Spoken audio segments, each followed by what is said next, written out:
দাদা ইয়ে তো আমাদের টাকা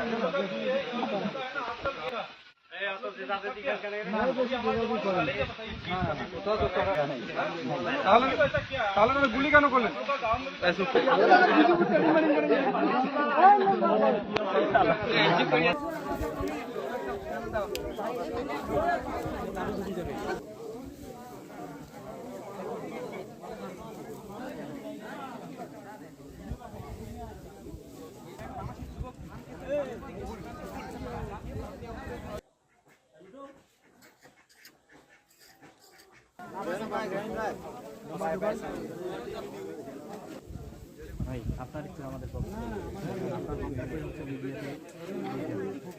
আমাদের ছেলে আমাদের ক্ষেত বাড়ি গিয়েছে, ক্ষেত বাড়ি যাওয়াতে বিএসএফ ভুট্টা চাইছে, ভুট্টা নিয়ে দিছে, দিয়া ওনার কাছে একটা মানে ইয়া করছে আর কি, গুলি করছে, মানে ওভার বুলেট মারছে।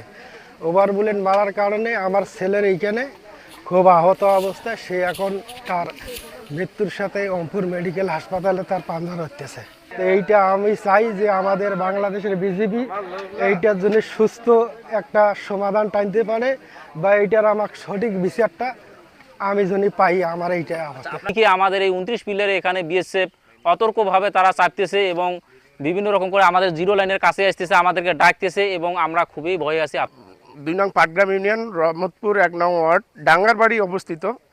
এখানে 26 প্লেয়ার পাশাপাশি আমাদের বাংলাদেশি এক ভাইকে, মিজান নাম, ওই মিজানকে এই ভুট্টা দেখার জন্য, সে হাতে ভুট্টা ছিল, বিএসএফ যে বলছিল যে তুমি আমাকে এই ভুট্টাটা ছিঁড়ে আনি আমাকে দাও, আমি একটু দেখব। তো এ তো ছেলে মানুষ, সেটা বুঝতে পারেনি, না বোঝার কারণে ও হয়তো ভুলবশত ওই ভুট্টাটা তাদেরকে দেখাইতে গেছে।